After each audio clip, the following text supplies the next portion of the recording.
ایک بادشاہ بہت عیاش اور حسن پرست تھا۔ اس کا محل خوبصورت لڑکیوں سے بھرا رہتا تھا۔ جس لڑکی پر اس کا دل آ جاتا وہ اسی شام اس کے بستر پر پہنچا دی جاتی تھی۔ بادشاہ کا وزیر بہت سمجھدار اور مخلص آدمی تھا۔ ہر کام میں بادشاہ اس کی رائے کو اہمیت دیتا اور ہر مہم میں اس کو ساتھ شریک رکھتا تھا۔ ایک دن محل میں دعوت عام چل رہی تھی۔ سب وزیر مشیر اپنی بیگمات کے ساتھ تشریف لائے تھے کہ بادشاہ کی نظر وزیر کی بیوی پر پڑ گئی۔ اتنی حسین عورت تو اس کے محل میں بھی نہیں تھی جتنی حسین اس کے وزیر کی بیوی تھی۔ حسب معمول بادشاہ کی رال ٹپک پڑی، لیکن مسئلہ یہ تھا اس بار سامنے کوئی عام عورت نہیں بلکہ اس کے عزیز وزیر کی بیوی اور عزت تھی۔ ساری رات وہ سو نہیں سکا اور وزیر کی بیوی کے بارے میں سوچتا رہا۔ اس کو کوئی راستہ نظر نہیں آ رہا تھا۔ آخر کار اس کے دماغ نے ایک منصوبہ بنا لیا۔ صبح ہوئی تو بادشاہ نے وزیر کو دربار میں طلب کر لیا اور اس کو خط دے کر کہا کہ یہ خط فلاں ملک کے بادشاہ تک پہنچانا ہے، لیکن یہ خط تم خود لے کر جاؤ گے۔ اتنے خفیہ خط کے لیے تمہارے علاوہ کسی اور پر بھروسہ نہیں کر سکتا۔ وزیر نے ہمیشہ کی طرح بادشاہ سے کہا کہ حکم کی تعمیل ہوگی، آپ کا خط میں خود حفاظت سے پہنچا کر آؤں گا۔ اگلی صبح وہ سو کر اٹھا اور اپنی بیوی سے مل کر ایک لمبے سفر پر روانہ ہو گیا۔ بادشاہ کو جب اطمینان ہو گیا کہ وزیر سفر پر نکل چکا ہے تو وہ محل سے نکلا اور ٹہلتا ٹہلتا وزیر کے گھر جا پہنچا اور دروازے پر دستک دیے بغیر اندر داخل ہو گیا۔ وزیر کی بیوی نہا کر دھوپ میں بیٹھی بال خشک کر رہی تھی۔ بادشاہ سلامت کو اچانک دیکھ کر حیران ہوئی اور اٹھ کر بادشاہ کا استقبال کیا اور کہنے لگی کہ حضور کا اقبال بلند ہو، آج ہم غریبوں کے گھر میں کیسے تشریف لے آئے آپ؟ بادشاہ کہنے لگا کہ میں سیر کرتا کرتا ادھر کو آ نکلا تھا، سوچا کہ تم اپنے شوہر کے بنا گھر میں اکیلی ہوگی، تم سے پوچھ آؤں، کسی چیز کی ضرورت ہو تو خیال رکھنا میری ذمہ داری ہے۔ بادشاہ کی تواضع کی گئی۔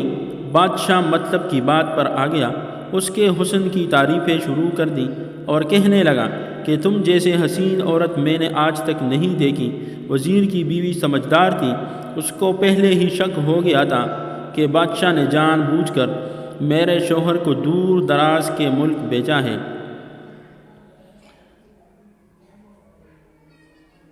تاکہ اس کی غیر موجودگی میں مجھے اپنے جال میں پھنسا سکے، اور بولی کہ حضور، شیر جنگل کا بادشاہ ہوتا ہے، اس کو زیب نہیں دیتا کہ وہ مردار کھائے اور گندگی میں منہ مارے۔ جب حکمران خود لٹیرے بن جائے تو عوام انصاف لینے کس کے پاس جائیں؟ جھوٹے برتن میں منہ مارنا بادشاہ سلامت کی شان کے خلاف ہے۔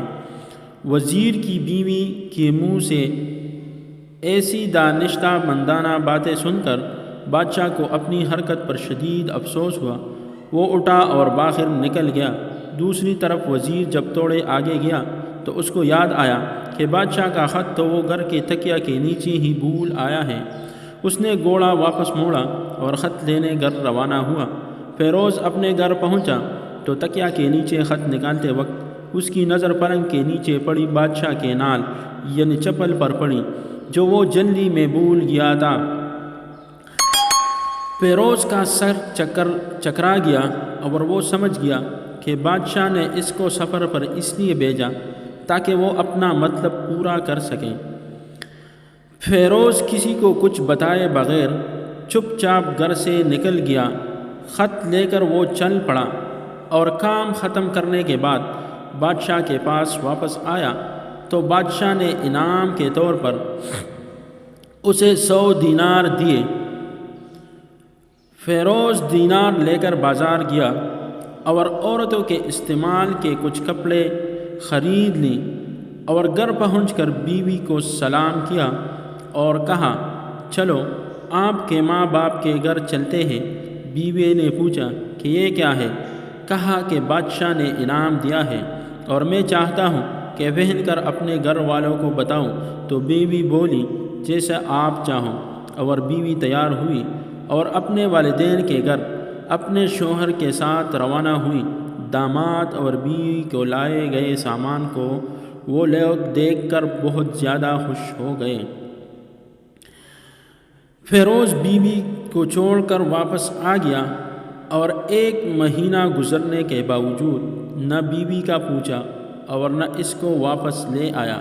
اور پھر کچھ دن بعد اس کے سالے اس سے ملنے آئے اور اس سے پوچھا، فیروز آپ مجھے ہماری بہن سے غصے اور ناراضگی کی وجہ بتا دیں، یا پھر ہم آپ کو قاضی کے سامنے پیش کریں گے۔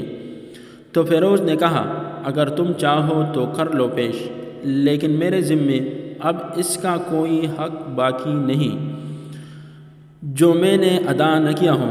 وہ لوگ اپنا کیس قاضی کے پاس لے گئے تو قاضی نے فیروز کو بلایا۔ قاضی اس وقت بادشاہ کے ساتھ بیٹھا ہوا تھا۔ لڑکی کے بھائیوں نے کہا کہ اللہ بادشاہ سلامت اور قاضی کو قائم اور دائم رکھے۔ قاضی صاحب، ہم نے ایک سرسبز باغ پھلوں سے بھرے ہوئے اور ساتھ میں میٹھے پانی کا کنواں اس شخص کے حوالے میں دیا تھا، تو اس شخص نے ہمارا باغ اجاڑ دیا، سارے پھل کھا لیے اور درخت کاٹ لی اور کنویں کو خراب کر کے بند کر دیا۔ قاضی فیروز کی طرف متوجہ ہو کر پوچھا، اور او لڑکے، تم کیا کہتے ہو؟ فیروز نے کہا، قاضی صاحب، جو باغ مجھے دیا گیا تھا وہ اس سے بہتر حالت میں انہیں واپس کیا ہے۔ قاضی نے پوچھا، کیا اس نے تمہارے باغ اسی حالت میں کیا ہے جیسے پہلے تھا؟ انہوں نے کہا، ہاں ویسے ہی حالت میں واپس کیا ہے، لیکن ہم اس سے باغ واپس کرنے کی وجہ پوچھنا چاہتے ہیں۔ قاضی نے کہا، فیروز تم کیا کہنا چاہتے ہو اس بارے میں؟ فیروز نے کہا کہ قاضی صاحب، باغ میں نے کسی بغض یا نفرت کی وجہ سے نہیں چھوڑا، لیکن اس لیے چھوڑا کہ ایک دن میں باغ میں آیا تو اس میں نے شیر کے پنجوں کے نشان دیکھے، تو مجھے خوف ہوا کہ شیر مجھے کھا جائے گا، اس لیے شیر کی اکرام کی وجہ سے میں نے باغ میں جانا بند کر دیا۔ بادشاہ جو ٹیک لگائے یہ سب کچھ سن رہا تھا اور اٹھ کر بیٹھ گیا اور کہا، فیروز اپنے باغ کی طرف امن اور مطمئن ہو کر جاؤ، واللہ اس میں کوئی شک نہیں کہ شیر تمہارے باغ کی طرف آیا تھا، لیکن وہ وہاں پھر نہ تو کوئی اثر چھوڑ سکا، نہ کوئی پتا توڑ سکا اور نہ ہی کوئی پھل کھا سکا۔ وہ وہاں پر تھوڑی دیر رہا اور مایوس ہو کر لوٹ گیا، اور خدا کی قسم میں نے کبھی تمہارے جیسے باغ کے گرد لگے مضبوط دیوار نہیں دیکھی۔ تو فیروز اپنے گھر لوٹ آیا اور اپنی بیوی کو ساتھ واپس لایا۔ نہ تو قاضی کو پتہ چلا اور نہ کسی اور کو کہ ماجرا کیا تھا۔ کیا خوب بہتر ہے کہ اپنے اہل و عیال کے راز چھپانا تاکہ لوگوں کو پتہ نہ چلے۔ اپنے گھروں کے بید کسی پر ظاہر نہ کرو۔